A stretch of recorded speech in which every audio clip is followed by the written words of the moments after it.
Telesaúde Mato Grosso, aproximando você do conhecimento. Boa tarde, obrigada Márcia, obrigada a toda a equipe do Telesaúde Mato Grosso. Estou muito feliz de estar aqui com vocês e espero que seja proveitosa essa nossa conversa, porque é muito mais uma conversa do que uma aula, são assuntos que todos vocês conhecem, que a gente já estudou, mas que no nosso dia a dia, na correria do nosso trabalho, a gente acaba esquecendo. Nós somos profissionais da saúde, nos preocupamos com os nossos pacientes e acabamos esquecendo de cuidar da nossa própria saúde dentro do nosso ambiente de trabalho. E daí a proposta dessa aula de saúde e segurança dos profissionais da odontologia, e a gente está falando mais no âmbito de consultório e clínicas odontológicas, por isso o dentista, o técnico e o auxiliar em saúde bucal estão dentro desses profissionais que a gente vai falar hoje. Dentro da segurança e saúde do trabalhador, a gente acaba dividindo por conta das políticas públicas. Então, a saúde do trabalhador ela está dentro do Ministério da Saúde e a segurança do trabalho dentro do Ministério do Trabalho e Emprego. E existem políticas que determinam diretrizes para essa atuação. Dentro da saúde do trabalhador, existe a Política Nacional de Saúde do Trabalhador e da Trabalhadora. Nela, existem princípios para a atenção integral à saúde do trabalhador com ênfase na vigilância, que é o que acontece dentro da vigilância em saúde, a vigilância do trabalhador. Dentro do estado de Mato Grosso, nós temos um CEREST, que é um Centro Regional de Saúde do Trabalhador Estadual, temos o CEREST Regional da Baixada Cuiabana, Sinop e Colíder também possuem centros especializados em saúde do trabalhador. E esses centros, eles fazem um matriciamento, eles acompanham a vigilância do trabalho dentro dos municípios, que é para verificar como são cuidadas a saúde desse trabalhador, se há algum tipo de trabalho realizado tanto pelas empresas públicas quanto privadas. Já a segurança do trabalho, ela está dentro do Ministério do Trabalho e Emprego e hoje junto com a Previdência também, por conta da união desses ministérios. Então, existe a Política Nacional de Segurança e Saúde do Trabalho, que ela tem como objetivo a promoção à saúde, melhoria da qualidade de vida do trabalhador e a prevenção de acidentes e danos à saúde. A segurança do trabalho, ela surge historicamente antes da saúde do trabalhador. No princípio, se tinha preocupação da perda da rentabilidade desse profissional, desse trabalhador. Então, as indústrias estavam preocupadas na alta performance desse trabalhador. E por conta de acidentes e que traziam danos e agravos à saúde, inclusive mortes, surgiu essa política de segurança desse trabalhador. Mas com o passar do tempo, começou a se preocupar também com o presenteísmo. O que é o presenteísmo? É o trabalhador estar no seu lugar de trabalho, mas que não consegue desempenhar 100% suas funções por conta de algum tipo de agravo. Então, a saúde do trabalhador, ele veio preocupada com a qualidade de vida desse trabalhador dentro do seu local de atividade de ocupação.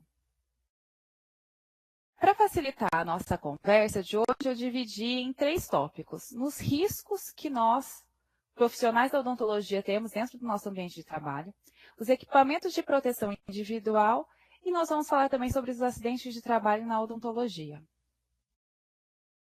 Quando a gente fala em risco, nós estamos pensando na possibilidade de perigo incerto, mais previsível, que ameaça de dano à pessoa ou à coisa. Dentro da saúde do trabalhador, esses riscos são chamados de riscos ocupacionais. Eles passam a ser denominados pela vigilância sanitária, pela Anvisa, como a possibilidade de perda ou dano e a probabilidade de que tal perda ou dano ocorra. Ela implica na probabilidade de ocorrência de um evento adverso. Isso significa que esse evento não era previsto, mas que ele é possível de acontecer. Por que a gente fala de previsibilidade? Porque se eu sei que há possibilidade de acontecimento, eu posso me prevenir. E é por isso que nós temos os equipamentos de proteção para minimizar qualquer tipo de acidente quando acontece isso. Dentro desses riscos, é importante a gente relembrá-los, apesar de, como eu já disse, nós já conhecemos todos eles, mas que dentro do nosso dia a dia a gente acaba deixando de utilizar algum equipamento de proteção, negligenciando da nossa própria saúde. Então, o que a vigilância diz? Que todas as profissões possuem riscos, independente do tipo de ocupação. Então, eu posso trabalhar em escritório, na construção pesada, na área da saúde. em bancos, não importa o meu local de trabalho. Esse trabalho, essa jornada de trabalho contínua vai me trazer algum tipo de prejuízo à saúde. E existem formas de se tratá-las. Mas, falando sobre profissões perigosas, no final de 2015, a revista Exame ela publicou uma matéria sobre as 15 profissões mais perigosas para a saúde. É um estudo realizado nos Estados Unidos que verificaram 970 profissões dentro de um banco de dados e eles procuravam as profissões com maior índice de periculosidade e potencial para acidentes de trabalho. Nessa pesquisa, com 970 profissões, a odontologia ficou em primeiro lugar. Ela oferece os três principais riscos de exposição à contaminação, exposição a doenças e infecção e muito tempo sentado. Isso significa que nós estamos em risco constante dentro da nossa atribuição e é preciso cuidados para que isso não venha a recorrer em um prejuízo maior à nossa saúde. Então, a Agência Nacional de Vigilância Sanitária, ela coloca como os mais frequentes riscos à saúde do profissional da odontologia os riscos ergonômicos, os riscos físicos, os químicos e principalmente o risco biológico. Então, o que seriam os riscos ergonômicos? A ergonomia é uma ciência que estuda o trabalho, né, a relação entre o trabalhador, o seu ambiente de trabalho e os equipamentos que ele utiliza. Então, quando a gente fala de ergonomia, é comum nós vermos esse círculo funcional, principalmente nós da odontologia. O que esse círculo funcional quer dizer? Ele faz o planejamento do nosso espaço de trabalho, para que a gente tenha que realizar o mínimo possível de movimentos. Então, a gente determina os espaços de pega. Um espaço ideal de pega, ele tem meio metro, 50 centímetros. E nesse espaço ideal, na verdade, é o espaço em que o dentista trabalha diretamente na cavidade bucal do paciente. Então, caso ele não tenha essa possibilidade de ter uma equipe auxiliar, ter uma auxiliar para ajudar nesse trabalho, ele pode recorrer até o espaço máximo de pega, que é de 1,5 metro, que na realidade não é o mais indicado, mas que é possível de acontecer dentro do consultório. Na ergonomia também nós indicamos equipamentos que se adaptem ao trabalhador. Por isso a nossa cadeira odontológica, ela oferece movimentos de equilíbrio para a cadeira, de acordo com a altura de cada paciente, e que se acomode melhor ao trabalho do profissional. E também o mocho, que ele tem um ajuste de altura e o encosto também de apoio às costas. Tudo isso por quê? O nosso trabalho, como a gente já viu como uma das possibilidades do risco, a gente fica muito tempo sentado. Isso pode trazer dores musculares. E as dores musculares é o grande mal da saúde do trabalhador. Ela está em terceiro lugar no ranking de casos confirmados de agravo relacionados ao trabalho. Então, o LER-DORT, que é a lesão por esforço repetitivo, ou a doença, né, por esse esforço, uma lesão muscular, ela é uma característica frequente do profissional da odontologia por conta desses movimentos repetitivos realizados dentro do consultório. E quais são os procedimentos para minimizar esses riscos ergonômicos? A vigilância sanitária ela já recomenda algumas dicas para que isso melhore. Organizar o ambiente de trabalho. Se eu tenho que realizar menos movimentos, eu preciso que esse ambiente esteja adequado a uma forma que eu saiba o que fazer, qual instrumento que eu vou precisar e onde ele vai estar. Então, realizar o planejamento diário também é importante. Se eu sei quantos pacientes eu vou atender, quais os procedimentos são realizados em cada um deles, eu posso me organizar de maneira a facilitar esse meu trabalho e não precisar de tantos movimentos dentro do consultório. Trabalhar em equipe é essencial. A gente fala em trabalho a 4 mãos e, se for possível, até em 6 mãos. Eu acho que algumas especialidades elas requerem isso, como, por exemplo, a odontopediatria. Proporcionar à equipe de trabalho capacitações permanentes. Um profissional capacitado que entende do seu trabalho, ele tem confiança para executar aquelas atividades. Então, o trabalho é muito mais rápido, é produtivo e até o paciente ele percebe isso e melhora o nosso rendimento. Incluir atividades físicas diárias em nossa rotina e realizar exercícios de alongamento entre os atendimentos. Isso é de extrema importância. O alongamento, a gente fala em jornada de trabalho e a gente tem que encarar o trabalhador como um atleta. Um atleta, ele se alonga antes e no final da sua atividade. E no nosso trabalho, principalmente, a gente trabalha sentado e focado no paciente, então a gente precisa dessas atividades que não precisam ser necessariamente uma academia, mas uma caminhada, qualquer tipo de atividade que possa proporcionar esse estiramento desses músculos que ficam tão contraídos durante nossa atividade laboral. Os riscos físicos, químicos e biológicos, eles são classificados como os riscos ambientais. Então, eles são classificados não só pelo Ministério da Saúde, mas principalmente pelo Ministério do Trabalho, e precisa de uma equipe, que nós já vamos falar de quais profissionais, para averiguar quais são esses riscos dentro de cada ambiente.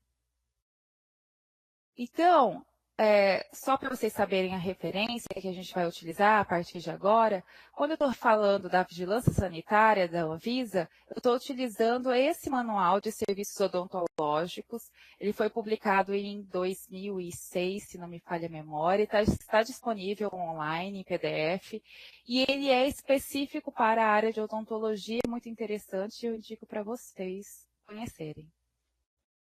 O Ministério do Trabalho, nós vamos utilizar as NRs, as normas regulamentadoras, que são obrigatórias tanto para estabelecimentos públicos quanto privados, que possuem em seu quadro os trabalhadores que seguem a consolidação das leis trabalhistas. Principalmente a NR32. A NR32, ela trata de serviços de saúde no trabalho, de segurança e saúde no trabalho e serviços de saúde, e ela vai ser o foco principal dessa nossa conversa a partir de agora.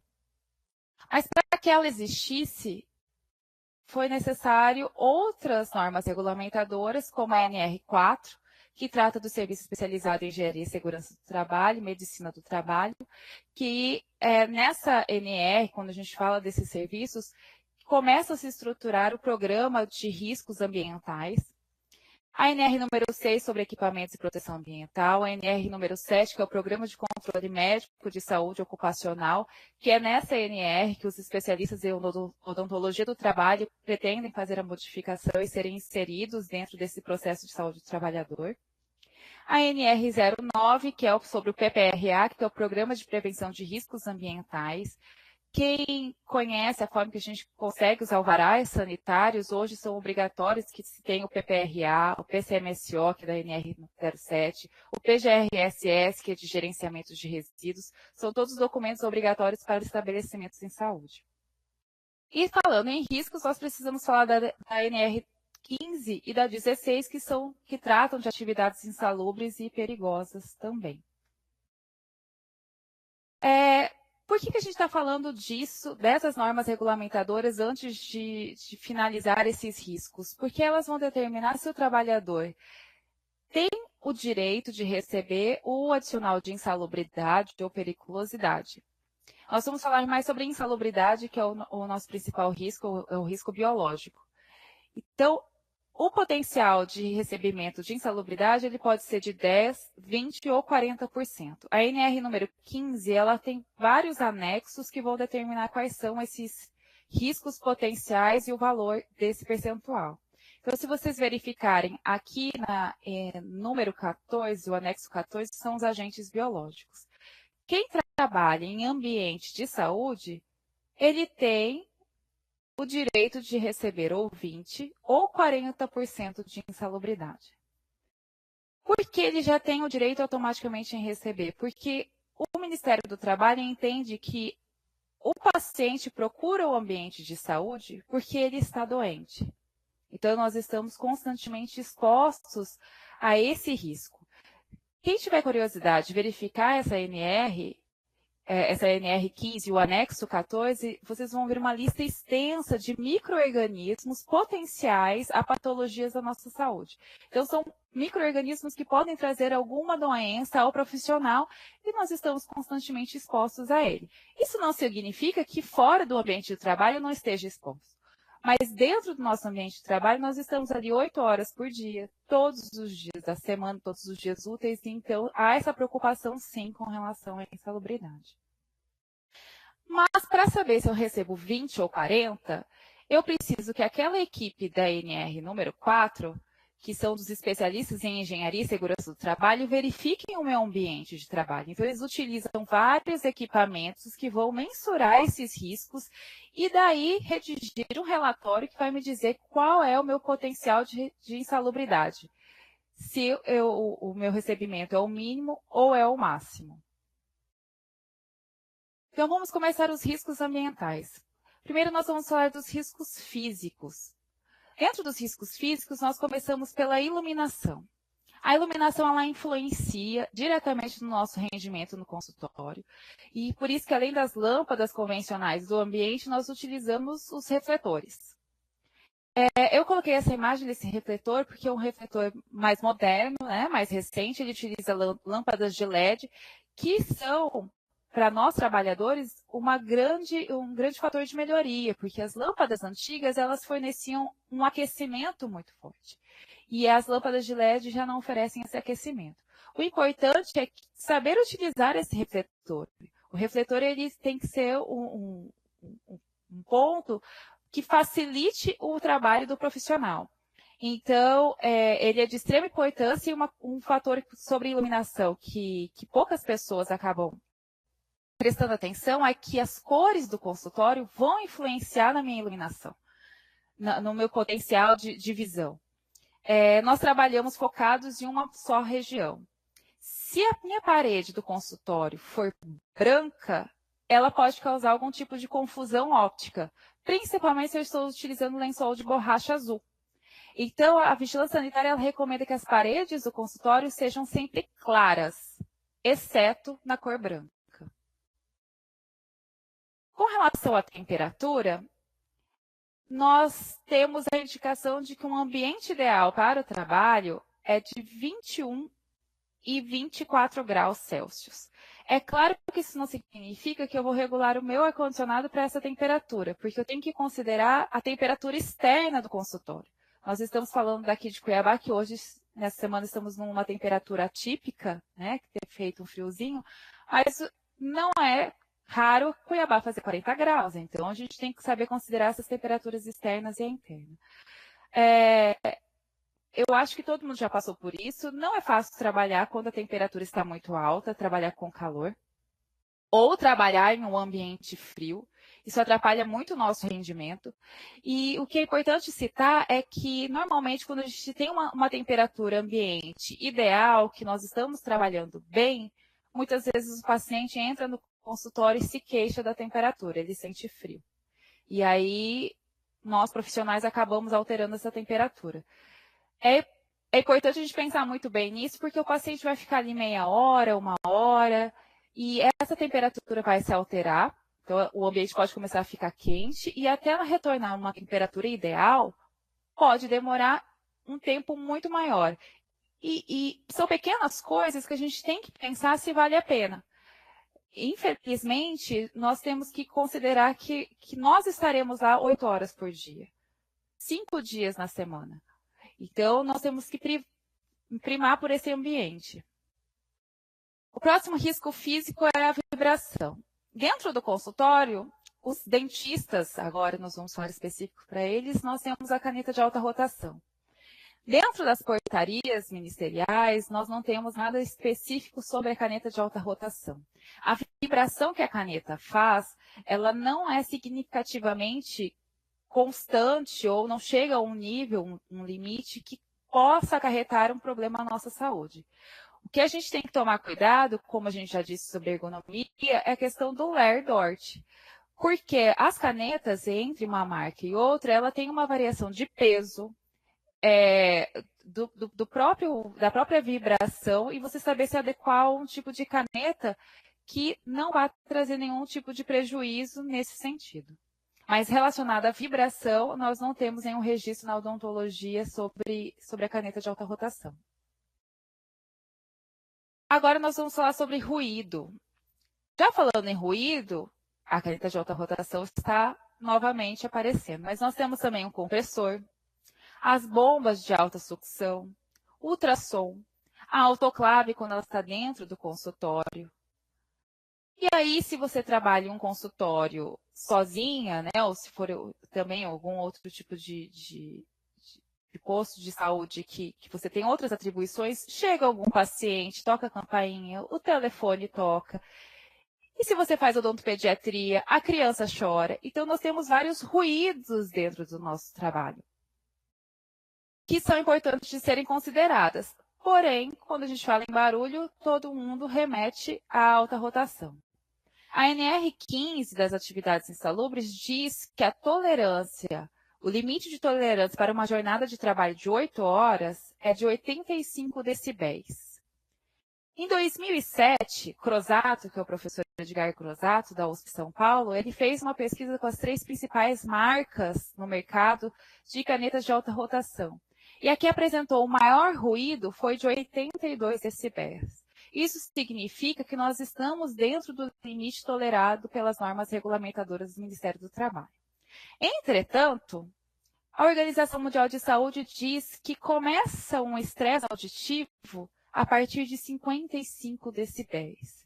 E nós já falamos que além da caneta de alta rotação, nós temos o compressor, a bomba a vácuo, a caneta de alta rotação, os barulhos do próprio consultório. Então, a gente sabe que o ruído dentro do consultório, ele pode sim trazer algum tipo de alteração para o profissional.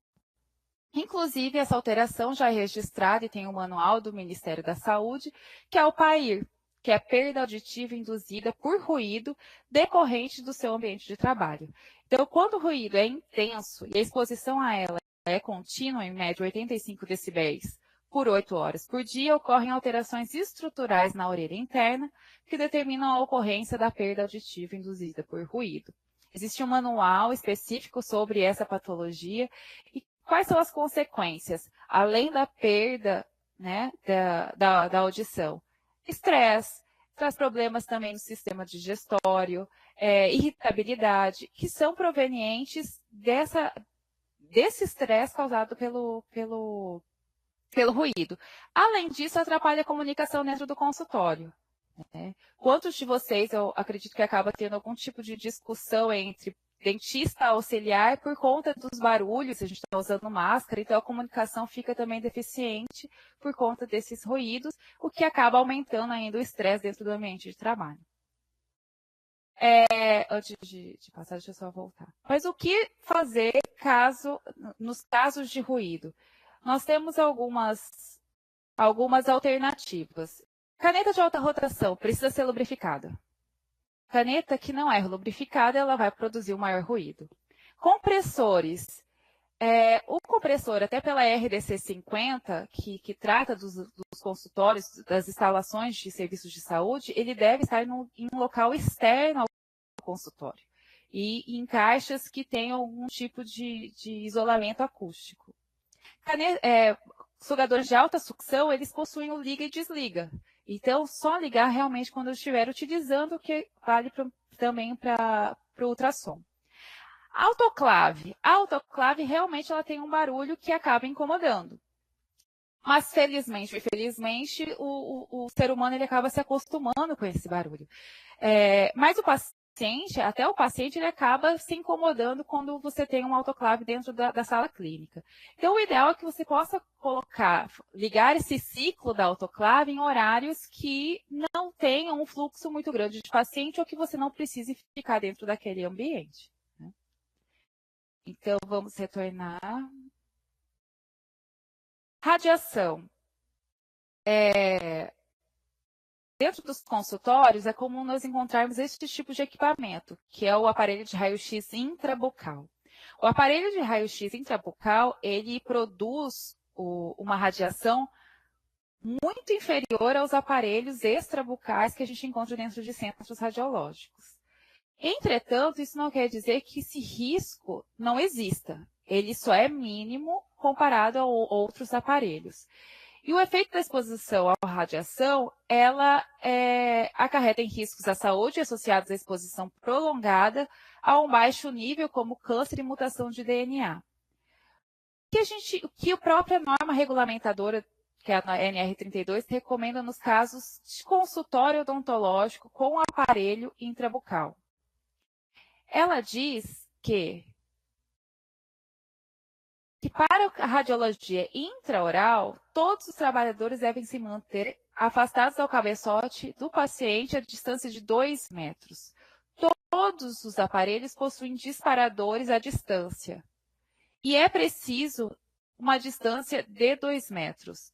Não adianta ficar atrás do cabeçote, porque as radiações secundárias, elas podem também ter algum tipo de, se o aparelho principalmente não estiver calibrado, ter algum tipo de fuga por essas áreas.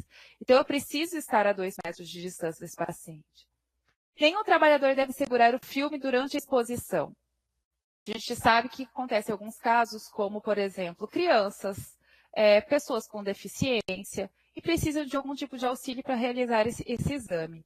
Peça para o responsável ou para o acompanhante fazer essa parte do exame. Calce uma luva nessa pessoa e peça para ela realizar, para ela segurar o filme para o paciente.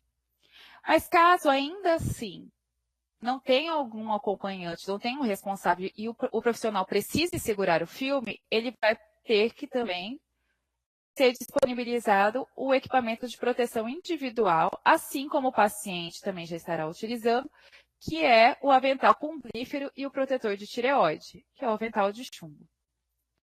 Indispensável para o profissional que estará exposto a essa radiação. Riscos químicos. Dentro do consultório, nós trabalhamos constantemente com materiais químicos, que são os materiais odontológicos. E nós precisamos ter cuidado com esses materiais porque eles são tóxicos. Eu coloquei aqui alguns exemplos. A resina acrílica e o IRM. Por que eu usei esses dois exemplos a princípio? Porque ele tem um cheiro característico, que o paciente chega ao consultório e diz, nossa, eu adoro esse cheiro de dentista, ou nossa, o consultório tem um cheiro de dentista. Mas o paciente, como a gente já comentou, passa 1 hora, meia hora no consultório e vai embora. E a gente fica ali dentro daquele ambiente sentindo todo aquele cheiro de toxicidade, né? Porque é uma característica do produto químico. Mas isso não quer dizer que os produtos que não tenham cheiro característico também não sejam tóxicos. O revelador e o fixador das radiografias para revelação de radiografias são altamente tóxicos a ponto de não poderem ser descartados no meio ambiente. Então, você que utiliza esse tipo de produto no consultório, se o seu consultório faz tomadas radiográficas e você faz a revelação desses filmes, ele não pode ser descartado na pia. Ele precisa ser entregue para a empresa de coleta, porque ele vai trazer um dano muito grande nos lençóis freáticos. Mas o principal risco químico na odontologia é o mercúrio, que está presente no nosso amálgama dentário.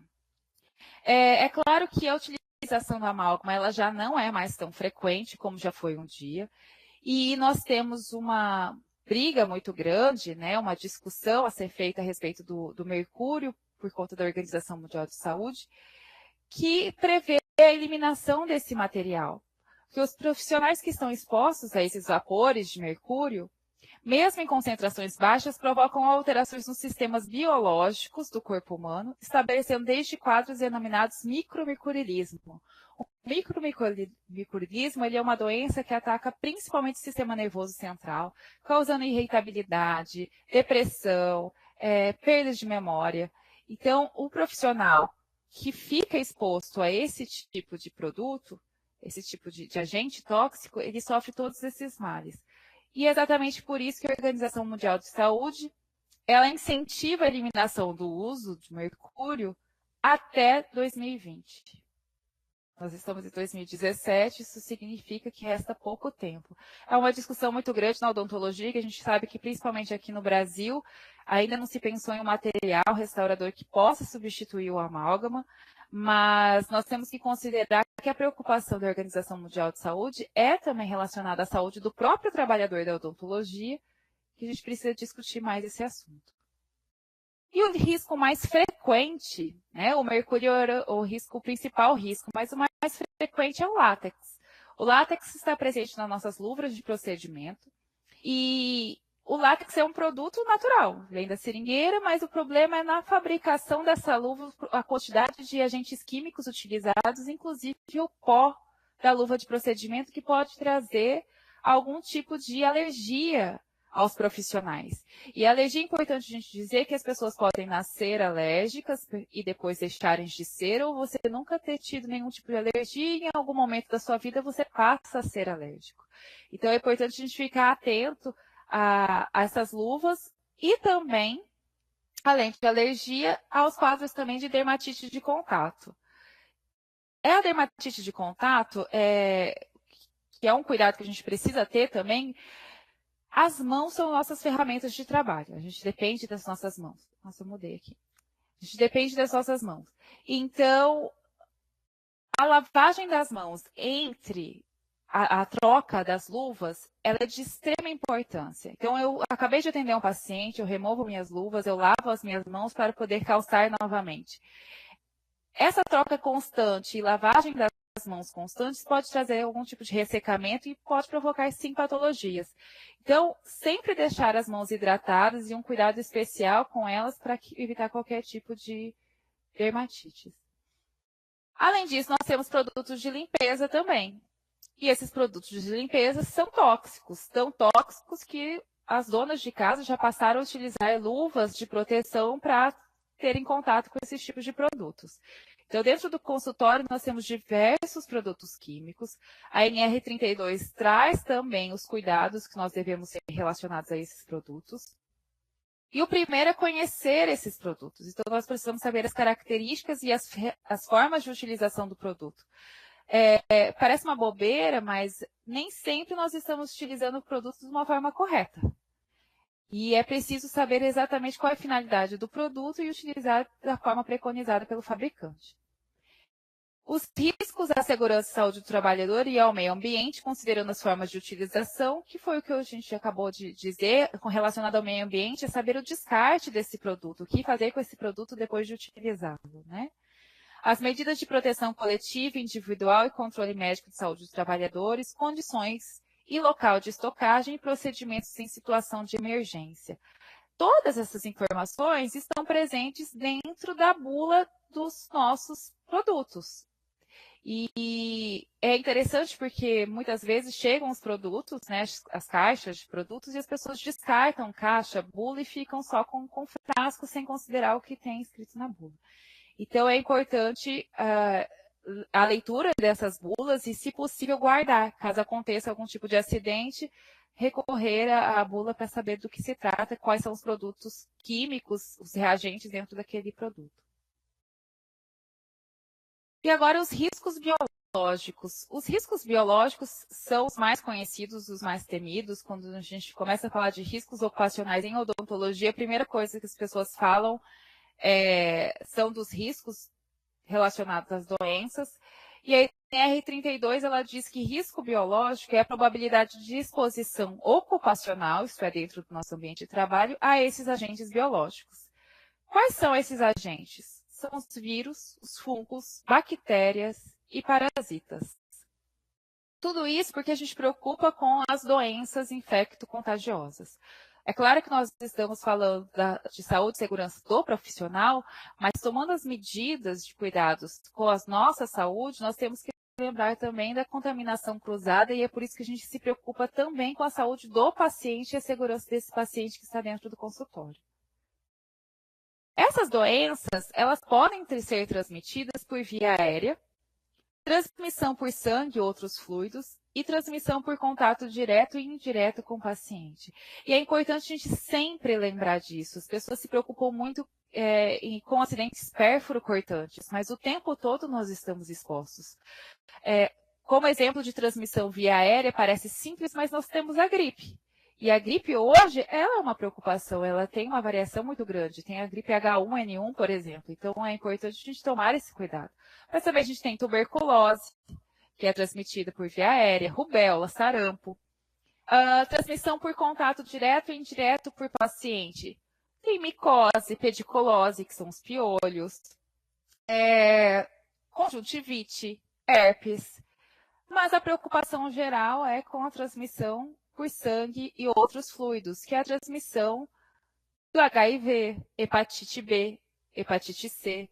Então, todas essas doenças, elas são possíveis de estarem presentes dentro do nosso ambiente, e é por isso que nós temos formas de evitar essa transmissão.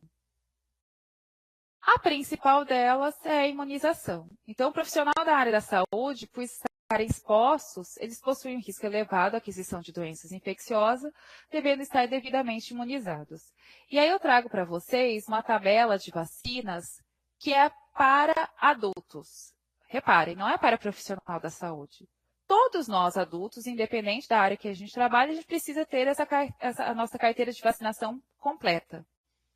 Então, a gente precisa ter a hepatite B, que é uma transmissão por sangue ou fluido. Tem vacina. A difteria e tétano, febre amarela, que antigamente era uma dose a cada 10 anos e a partir de agosto do ano passado passou a ser uma dose única. Sarampo, cachumba e rubéola.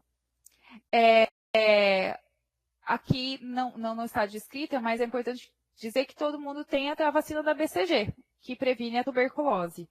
É preciso uma segunda dose da BCG? Até 2006 se dizia da necessidade de uma segunda dose da BCG.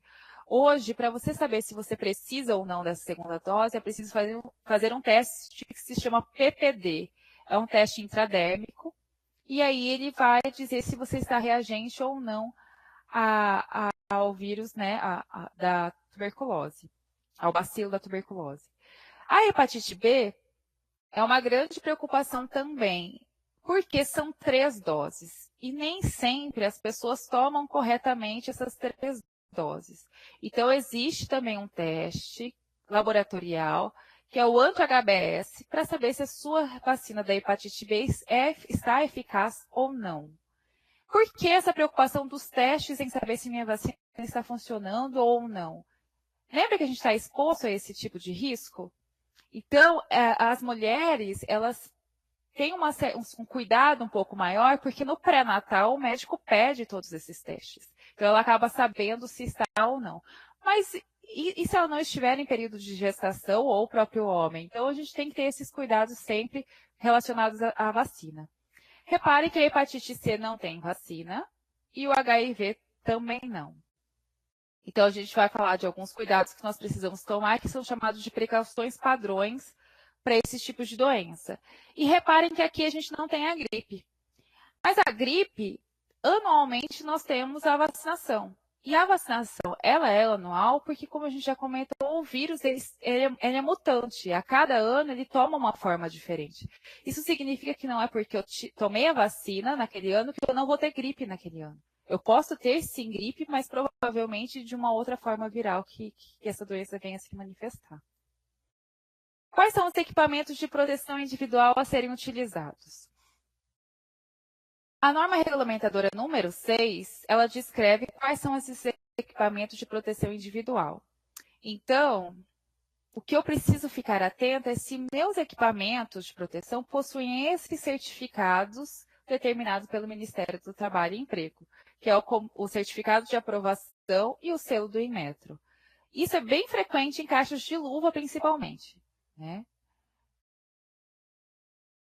E a ANR número 6, ela coloca obrigações para o empregador e também para o trabalhador. Mas a principal para o empregador é adquirir o EPI adequado para o risco de cada atividade.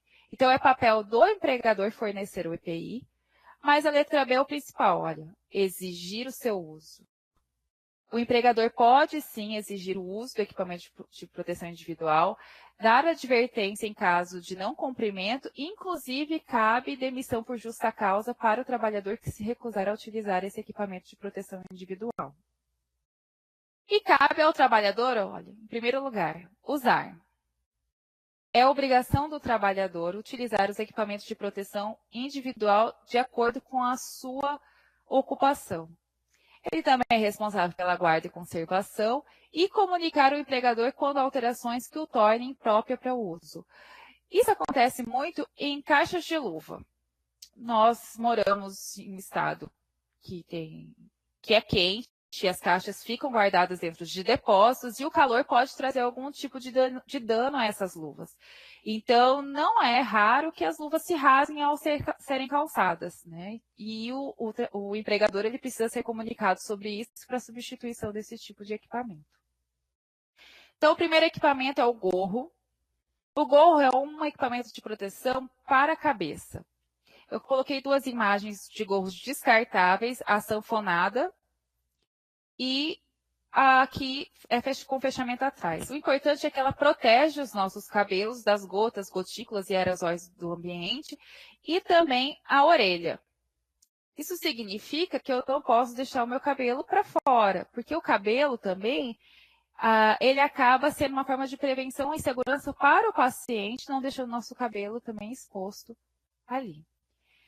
E hoje está na moda também os gorros coloridos. Se existe algum tipo de problema, não tem problema nenhum, desde que você não tenha só um, né?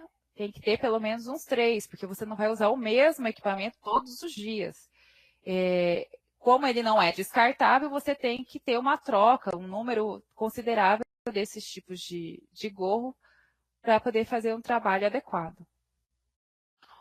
O óculos de proteção, ele nos protege também de gotículas e aerosóis, mas também de partículas volantes. Essas partículas são principalmente nas remoções de restauração, restauração de amálgama, do próprio IRM. Durante a raspagem também, raspagem periodontal, pode acontecer de algum tipo de partículas ser removida. Como vocês podem ver, existem de várias tonalidades, porque para quem utiliza algum tipo de equipamento de luz, como os lasers, eu também preciso me proteger dessa iluminação, além da proteção física que o óculos vai me oferecer. Outra coisa falando em óculos, eu tenho outros modelos de óculos que vão me proteger caso eu já utilize um óculos de correção. Óculos de correção não é óculos de proteção. O óculos que eu utilizo dentro do meu consultório não é o óculos que eu vou para casa, abraçar meu filho, brincar com a minha família e levar a contaminação que está ali no meu óculos para dentro de casa. Então, o óculos de proteção, se for preciso, você pode colocar um grau, né, de acordo com a receita médica, e ele passar a ser um óculos de correção também. Caso contrário, você pode utilizar dos protetores faciais. O protetor facial ele é ideal para quem utiliza óculos de correção, mas ele não substitui as máscaras respiratórias. Essas máscaras, segundo a vigilância sanitária, para a odontologia, elas precisam ter, no mínimo, duas camadas de filtro. Hoje, no mercado, nós encontramos de 3 camadas com facilidade. Até quando eu preciso utilizar essas máscaras? Ou até quando eu posso utilizar? Eu posso ficar um dia todo com essa máscara? Quando a gente faz procedimentos cirúrgicos, é uma máscara nova e descartada. Mas se são procedimentos mais simples, o que a gente indica é o grau de umidade. A partir do momento que eu tenho umidade na minha máscara e aquele filtro entra em contato com o outro, né, ele perde o potencial de proteção. E a máscara, ela é para proteger aparelho respiratório. Então, nariz e boca. Por que eu estou dizendo isso? Muitas pessoas utilizam a máscara e deixam o nariz exposto. E ela é o ideal que se proteja principalmente a parte da respiração. E o final do nosso sistema respiratório, que é a saída do ar pela boca, acaba protegendo o paciente desse ar. A luva é o nosso próximo equipamento de proteção individual. Nós já falamos que ela é de látex, essa luva de procedimento. Existem as luvas nitrílicas, que também são utilizadas, principalmente para quem já desenvolveu quadro alérgico. Algumas pessoas perguntam sobre as luvas de vinil. Não há registro dentro de manuais da odontologia e serviços de saúde da utilização dessas luvas de vinil. A gente vê muito como equipamento de proteção dentro da culinária, mas na área da saúde ainda não tem nenhum tipo de registro. Outro tipo de luva utilizada são as luvas cirúrgicas. Qual a diferença da luva cirúrgica para a luva de procedimento?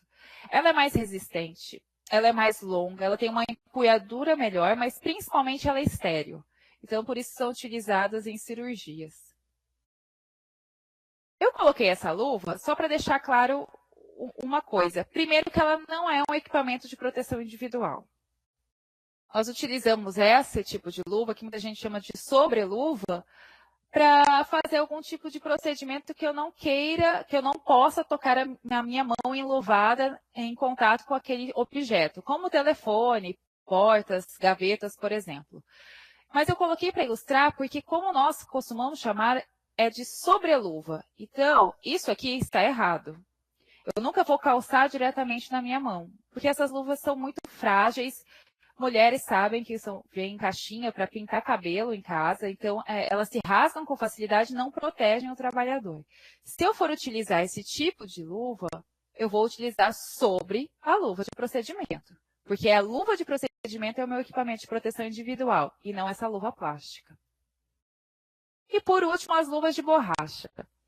Eu deixei em 3 cores para demonstrar que talvez eu precise de 3 pares de luvas de borracha e as cores diferentes vão me facilitar para eu não utilizar em locais diferentes. Então, eu posso utilizar um par de luvas de borrachas para lavagem de instrumentais, outro par de luvas de borracha para desinfecção do ambiente do consultório e um terceiro caso eu precise fazer a desinfecção do restante da clínica. O que isso quer dizer? Que eu não posso utilizar a mesma luva de borracha que eu lavo os instrumentais, que eu faço a limpeza manual desses instrumentais, com a que eu faço a limpeza e a desinfecção do chão, parede e bancadas do meu consultório. Eu não posso cruzar essas contaminações dentro do meu consultório. E é importante deixar claro que as luvas de borracha são essenciais nesses procedimentos, porque é durante a lavagem de instrumentais onde mais acontecem os acidentes pérfuro-cortantes.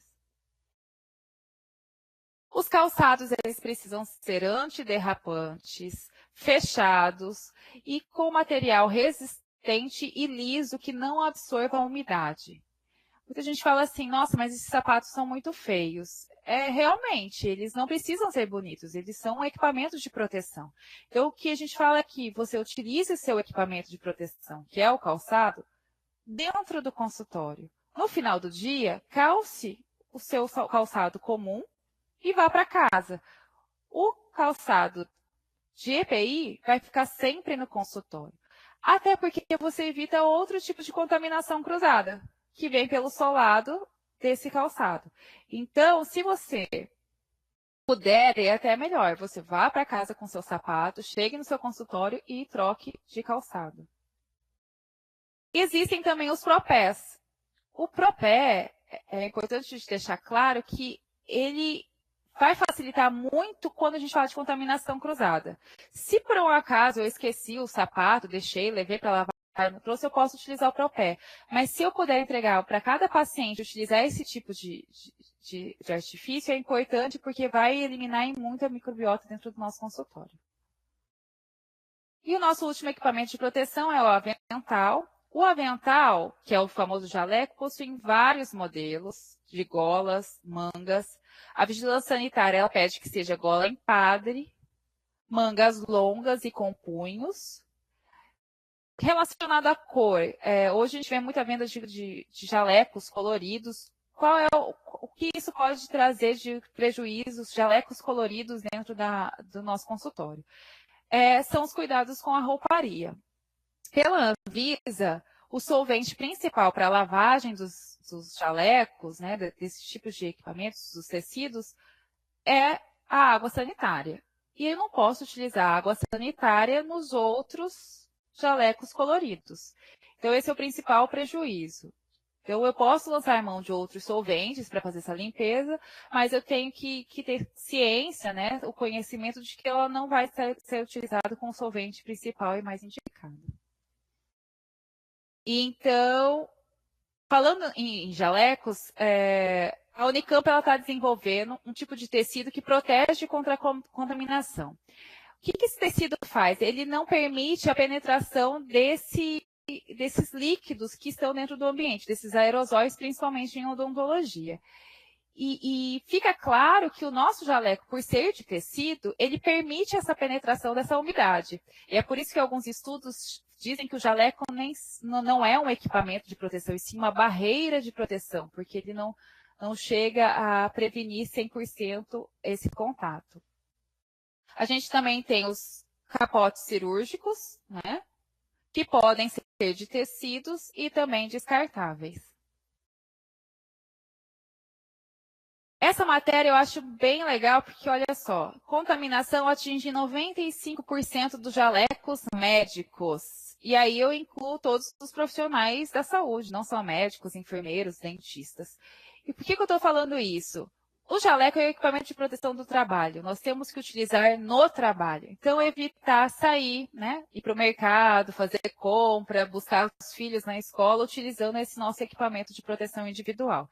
Além de trazer a contaminação para o consultório, nós vamos estar levando essa contaminação para os outros lugares também. Visto tudo isso, a gente pode falar agora um pouco sobre acidente de trabalho. O que eu trouxe sobre acidente de trabalho, eu acho muito importante para a gente da odontologia, porque eu tenho certeza que se a gente lançar essa pergunta, quantas pessoas já sofreram algum tipo de acidente, grande parte vão dizer que sim. E se nós perguntarmos o que foi feito, se foi feito algum tipo de notificação, se procurou algum tipo de assistência, a maioria diz que não. E nós temos uma lei que é da própria CLT, que fala sobre o acidente de trabalho, que é o que ocorre dentro do exercício da nossa atividade. E esse tipo de acidente, ele pode causar desde um simples afastamento, a perda ou redução da capacidade para o trabalho, até mesmo a morte do assegurado. Nós trabalhamos em condições inseguras, que são locais de trabalho que compreendem o nosso ambiente de trabalho, materiais e equipamentos que prejudiquem direta ou indiretamente a saúde do trabalhador. A condição insegura é clara na odontologia, inclusive pela matéria que nós vimos bem no início da nossa conversa. Nós estamos em um ambiente já inseguro. O que vai trazer de chances de se ter um acidente ou não depende de cada profissional, que é o que a gente chama de atos inseguros. Então, é a maneira como a pessoa se expõe, consciente ou inconscientemente, a riscos de acidente. São esses os atos responsáveis por muitos dos acidentes de trabalho em que são presentes a maioria dos casos em que há algum ferido. Então, a gente sabe dos riscos, nós conhecemos as formas de preveni-los. Se a gente vai se expor ou não, vai determinar se eu estou cometendo um ato inseguro e correndo o risco de um acidente. E falando sobre esses acidentes de trabalho, em primeiro lugar, dentro do acidente de trabalho, do último registro publicado, que é de 2007 a 2009, estão acidentes de trabalho grave. Acidentes de trabalhos graves são os acidentes principalmente da construção civil. E por ter um número maior de trabalhadores, eles acabam também ficando em primeiro lugar. Mas em segundo lugar são os acidentes de trabalho com exposição a material biológico. Então, nós estamos da área da saúde em segundo lugar dos maiores casos de acidente. E em terceiro lugar, nós já comentamos que é o caso de Ler Dort. Qual que é a diferença entre os gêneros, né? Feminino e masculino? Se a gente for olhar aqui, ó, acidentes de trabalho com exposição biológica, é um número muito maior de mulheres. Eu acredito que até pelo fato de terem um número maior de mulheres dentro das profissões da área da saúde, quando comparado com os acidentes que ocorrem, na maioria das vezes, em construções civis. E Ler Dort, a diferença é muito pouca, olha. Ela é equilibrada entre homens e mulheres. Agora, falando sobre a distribuição dessas notificações de acidente de trabalho, em primeiro lugar, os acidentes com exposição a material biológico acontecem pelo descarte inadequado de material perfuro-cortante. Isso acontece quando eu acabo de realizar um procedimento e deixo todos os materiais perfuro-cortantes na bandeja.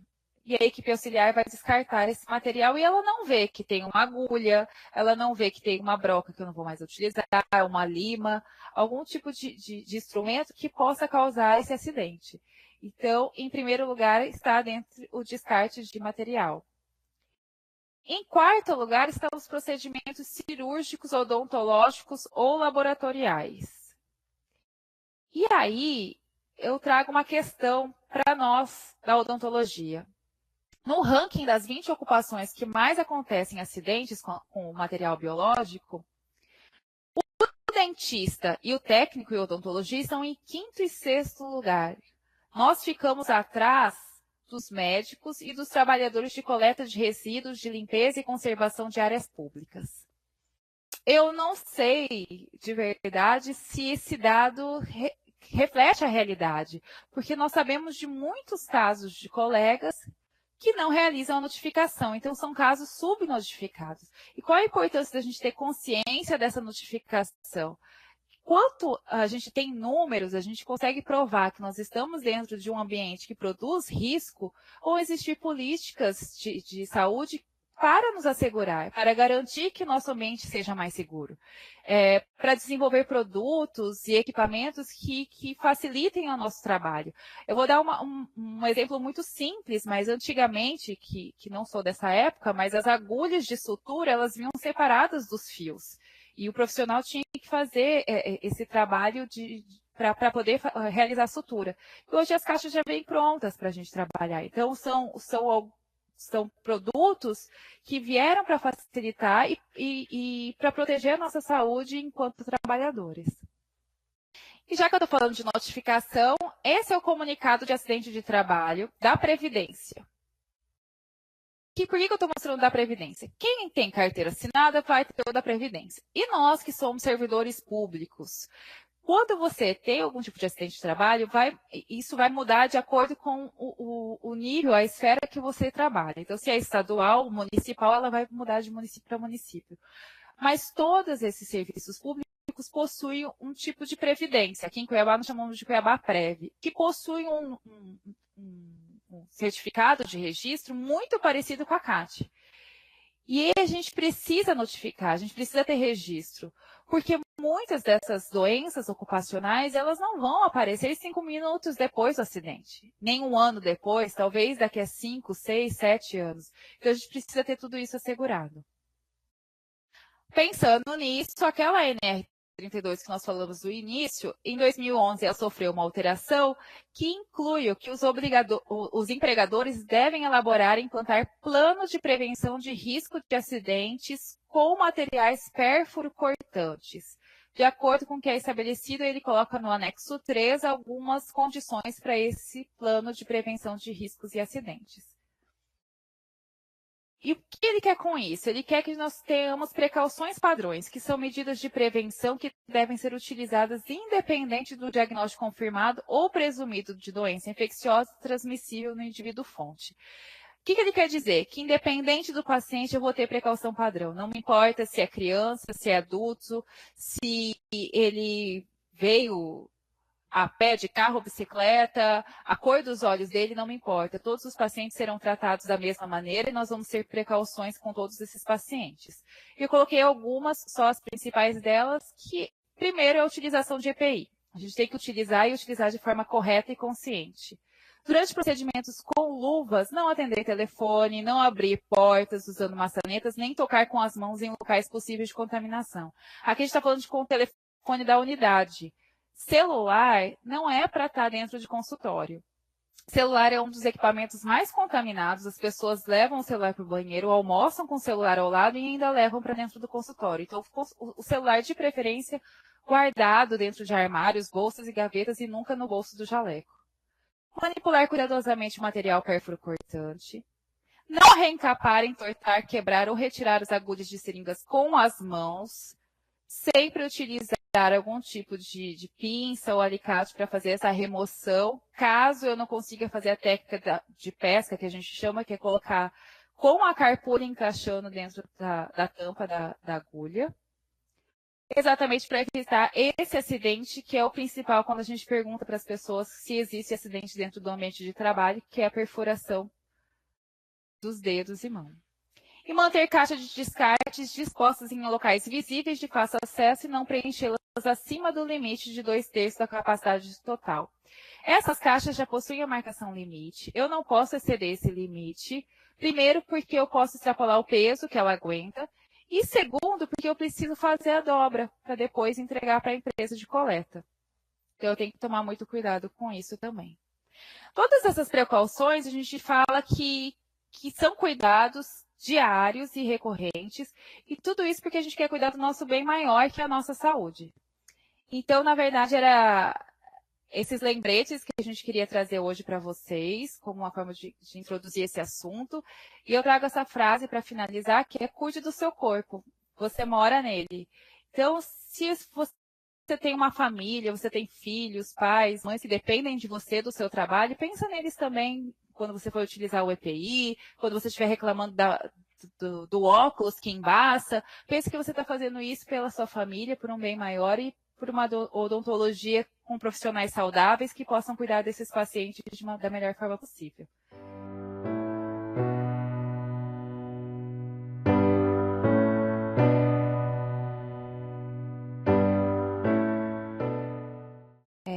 Eu agradeço pelas perguntas, pela atenção de vocês. Então, a gente tentou unir algumas perguntas para a gente responder juntas aqui. Perguntas relacionadas ao armazenamento das luvas de borracha para limpeza dos consultórios. Depende de cada tipo de estrutura de consultório. Se você tem uma clínica com um expurgo, então elas devem ser guardadas dentro desse expurgo. Se for um consultório único que se faça todo o processamento de artigos, onde se tenha a autoclave e faça a lavagem desses instrumentais dentro daquele consultório, você pode deixar para secar as luvas, que a forma correta de higienização das luvas de borracha é após a utilização, você utiliza álcool em gel fazendo os movimentos da lavagem das mãos e deixar secar naturalmente essas luvas de borracha. Após a secagem, você pode dobrar, colocar dentro de uma caixa plástica e guardar dentro do armário. Mas o ideal é que ela fique dentro do expurgo. Então, essa parte do armário, que inclusive pela vigilância sanitária é obrigatório em todos os consultórios, até o DML, que é o Depósito de Material de Limpeza. Como a gente sabe que as estruturas físicas nem sempre contemplam esse espaço, hoje existem armários pequenos próprios para isso, para se guardar vassouras, baldes e materiais de limpeza. Então, ali ficariam as luvas para essa limpeza do consultório, mas você teria uma caixinha para colocar essa luva específica da limpeza de instrumentais que não pode se misturar com a outra. Com relação a equipamentos de proteção também, me veio a pergunta sobre a obrigatoriedade do empregador fornecer um óculos de proteção que se adapte ao óculos de correção. É necessário, a gente está falando de equipamento de proteção individual. Então, cada indivíduo tem suas características próprias. E o óculos de proteção, ele precisa disso, né? Então, você tem sim, mas é claro que o empregador provavelmente ele não vai saber o indicado. Então, você como trabalhador pode dizer para ele, olha, eu preciso nesse formato, eu preciso maior, eu preciso de um protetor facial. E é a mesma coisa, falando em tamanhos, que se dá para as luvas. A gente tem que saber o tamanho da nossa luva de procedimento, luva cirúrgica, e utilizar o tamanho correto dessas luvas para os procedimentos serem realizados de forma mais adequada e segura também pelo trabalhador. Sobre as pessoas que são alérgicas à água sanitária na realização da higienização. A gente falou de água sanitária para a rouparia, mas a água sanitária ela é preconizada pela vigilância sanitária não só para a rouparia, como para a limpeza também de pisos, paredes e também dos equipamentos. Então, a pessoa que é alérgica, ela pode lançar mão dos outros solventes, como, por exemplo, o ácido peracético, mas ele tem um valor muito alto, e por isso a gente tem também, dentro do manual, que depois será disponibilizado para vocês, na verdade, o Iago já colocou, tem também o peróxido de hidrogênio, que é a famosa água oxigenada. E a indicada é de 30%. Então, é aquela 30 volumes, mas você tem que fazer a proporção na água, né? Para que ela seja 30% a cada 100 ml. O armazenamento de luvas nós já falamos. Sim, relacionado a problemas respiratórios, problemas alérgicos dentro de consultório. É lógico que os produtos químicos podem acarretar esse problema, mas o que a gente percebe é que o maior vilão de problemas respiratórios é o ar-condicionado. E quando a gente fala do ar-condicionado, não só pela temperatura, mas pela manutenção e limpeza desse ar-condicionado. Inclusive, a vigilância sanitária, quando visita os nossos consultórios, além de todos aqueles documentos que nós já falamos, ele vai pedir também que você comprove que você fez uma detetização semestral e que você fez a manutenção e limpeza do seu ar-condicionado semestralmente também. Então, problemas respiratórios, a gente tem que se preocupar com isso, que a gente está falando do ambiente de trabalho que pode ser insalubre por conta desse ar que a gente está respirando. Podemos, não sei se realizar tratamento. Falando em ar-condicionado, e se o ar-condicionado não estiver funcionando, né, a gente pode recusar o atendimento. Como eu já falei para vocês, aqui em Cuiabá tem uma temperatura bem elevada. Então, é lógico que vai prejudicar esse trabalho. Em alguns casos, né, em épocas mais quentes, é quase impossível se ficar dentro do consultório. Se o ar-condicionado não está funcionando, sugestão. Faça uma CI, faça um comunicado interno por escrito informando que aquele equipamento não está funcionando. E é claro que dentro do nosso código de ética, prevê que nós temos o direito de escolhermos, de trabalharmos em condições ideais, né? Então, se não temos condições ideais, nós temos que fazer alguma coisa a respeito, que é registrando. Mas a gente tem que pensar que nós não podemos deixar um paciente sem atendimento, né, principalmente em casos de urgência, por conta disso. Então, isso não quer dizer que os trabalhadores poderão ir embora, nem nada disso, mas que optem por uma outra atividade, que não fiquem dentro desse consultório enquanto esse problema não seja resolvido, mas é claro que precisa ser devidamente registrado e conversado com a gerência e com os responsáveis pelaquele local. E para finalizar, na verdade, antes de finalizar, vieram algumas questões que não tratam exatamente da saúde e segurança do trabalhador, mas sim do controle de contaminação cruzada, do controle de infecção e da saúde e segurança do paciente. E a gente conversou aqui para, talvez, se vocês tiverem essas dúvidas, e até conversar com o pessoal do Telesaúde, sugerir para a gente falar sobre esse tema, né? Da saúde e segurança do paciente, enquanto contaminação cruzada, controle de infecção, biossegurança, processamento de artigos. Tem muita coisa para a gente falar disso e que eu costumo dizer que é o que a gente chama de saúde, porque o paciente pode sair do consultório sem dor, pode sair do seu consultório com o dente restaurado e um sorriso lindo, mas ele jamais pode sair com uma doença que ele foi contaminado ali dentro. E isso depende do cuidado de todos os profissionais que estão ali, principalmente dos profissionais que cuidam desse processamento de artigos, que inclui a esterilização desses materiais. Mas, para finalizar, as perguntas que mais chegaram foi sobre a insalubridade. Uma pergunta sobre por que ela varia. Como a gente disse, insalubridade em saúde, ou 20% ou 40%. Ela vai variar, sim, de acordo com aquele documento que os profissionais de segurança do trabalho vão nos dar o relatório. Mesmo sendo dentistas, todos nós da odontologia, ela tem uma variação. Claro que ela tem. Se eles fizerem a mensuração dos riscos dentro de um consultório que faz procedimentos de restauração e um outro consultório que só trabalha com cirurgia, ele vai perceber um nível maior de micro-organismos dentro do ambiente que se faz cirurgia. Então, ele tem essa variação, sim. E com relação ao cálculo dessa insalubridade, pela CLT, ele é com base no salário. Mas nós somos, a maioria, servidores públicos, então a gente tem que verificar lá no nosso estatuto, ou para quem tem planos de cargos e carreiras, como é que ele está descrito. No município de Cuiabá, ele é em cima do salário, e não em cima do piso, que tem essa variação realmente. Então, você tem um salário, mas é um outro piso, e às vezes ele é calculado em cima do piso. Então, isso vai variar de acordo com o seu estatuto de trabalho e os seus planos de cargo e carreira. A utilização do EPI, ele pode sim influenciar na insalubridade.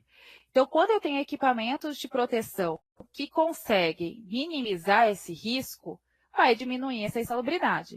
O que a gente fala é que dentro de ambientes de saúde, a gente nunca vai conseguir zerar o risco. Então, sempre haverá um risco, mas ele tem que ser mínimo. Mas o que eu queria deixar para vocês é que eu acho que a gente não deveria brigar por insalubridade, porque parece que a gente está brigando por trabalhar em ambientes que fazem mal à nossa saúde. A gente tem que brigar por ambientes salubres, sim. Que eu tenho equipamentos de proteção que vão evitar esse contato, que eu tenho ambientes arejados, com ar-condicionados que funcionem, com janelas que eu possa fazer a troca de ar. Eu tenho que trabalhar em equipe para diminuir o estresse e o risco entre esses profissionais. Eu tenho que brigar por condições melhores de trabalho, por ambientes saudáveis E é claro que algumas pessoas podem dizer assim, nossa, mas uma insalubridade de 40%, ela vai causar um impacto no meu orçamento. Sim, mas essa insalubridade, ela não nos acompanha para a aposentadoria. Então, é muito mais saudável a gente brigar por ambientes ideais e por salários justos do que a gente focar na insalubridade. A gente tem que focar na saúde, né? A gente tem que pensar num ambiente ótimo de trabalho, porque se eu estou ganhando mais insalubridade, quer dizer que eu estou em um ambiente que faz muito mais mal à minha saúde. E não é isso que a gente quer. A gente quer ambientes seguros e que a gente trabalhe por um bom tempo ainda, oferecendo saúde para os nossos pacientes. Eu espero que vocês tenham aproveitado essa conversa. Eu estou à disposição pelos meus contatos. Tem esses materiais disponíveis, que é o manual da Anvisa, o manual de rouparia, para quem perguntou sobre o hipocorito, e a NR32, que é interessante vocês lerem, darem uma olhada. Mas para qualquer dúvida, mandem por e-mail ou acessem as redes sociais, que eu estou à disposição de vocês. Eu agradeço muito pela companhia de vocês e espero revê-los em breve. Muito obrigada.